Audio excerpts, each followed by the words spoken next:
Hi ನಮಸ್ತೆ. ಇದು ಶುಕ್ರವಾರ ಮತ್ತು ಗುರುವಾರದ ಬ್ಲಾಗ್ ಆಗಿರುತ್ತೆ. ಗುರುವಾರ ಬಂದು ನಾನು ಟಿಫನ್ಗೆ ಅಕ್ಕಿ ರೊಟ್ಟಿ ಮಾಡ್ಕೊತಾ ಇದ್ದೀನಿ. ಅಕ್ಕಿ ರೊಟ್ಟಿಗೆ ಹೀರೆಕಾಯಿ ಬಳಸಿ ಮತ್ತು ಕ್ಯಾರೆಟ್ ತುರಿ, ಈರುಳ್ಳಿ, ಕೊತ್ತಂಬರಿ ಸೊಪ್ಪು, ಹಸಿಮೆಣ್ಸಿನ್ಕಾಯಿ ಎಲ್ಲ ಬಳಸ್ಬಿಟ್ಟು ಸ್ವಲ್ಪ ಬಿಸಿನೀರು ಹಾಕಿ ತೆಳ್ಳಗೆ ಅದಕ್ಕೆ ಕಲಿಸ್ಕೊಂಡು ಹೋಳಿಗೆ ಪೇಪರ್ ಮೇಲೆ ಅಥವಾ ನೀವು ಹೆಂಚ ಮೇಲೆ ಬಳಿಯೋ ರೊಟ್ಟಿ ಥರನೂ ಬಳಿದು ತಿನ್ಬೋದು. ಈ ರೀತಿ ಚೆನ್ನಾಗಿ ಸಾಫ್ಟಾಗಿ ಬರುತ್ತೆ.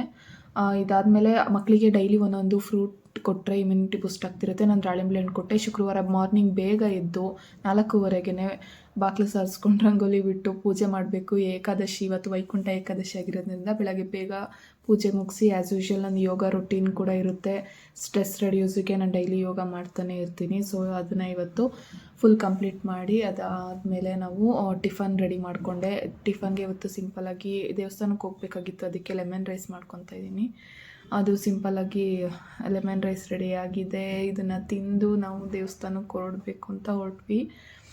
ದೇವಸ್ಥಾನದಲ್ಲಿ ಇವತ್ತು ಅಲಂಕಾರ ಮತ್ತು ಡೆಕೋರೇಷನ್ ಮಾತ್ರ ಅದ್ಭುತವಾಗಿ ಮಾಡಿದರು. ಏಕಾದಶಿ ಅಂತ ಹೇಳ್ಬಿಟ್ಟು ನೋಡಿ ತುಂಬ ಚೆನ್ನಾಗಿ ಕಾಣಿಸ್ತಿದೆ. ದೇವಸ್ಥಾನ ಬಿಟ್ಟು ಬರೋಕ್ಕೆ ಮನಸ್ಸೇ ಆಗಲಿಲ್ಲ. ಕೊನೆಗೆ ದೇವ್ರ ದರ್ಶನ ಅಂತೂ ದೇವರೇ ಸಾಕ್ಷಾತ್ ತೆರೆಗಿಳಿದು ಬಂದ್ಬಿಟ್ಟಿದ್ದಾನೆ ಅನ್ನೋ ರೀತಿ ದೀಪದ ಬೆಳಕಲ್ಲಿ ಅದ್ಭುತವಾಗಿ ಕಾಣಿಸ್ತಾ ಇತ್ತು.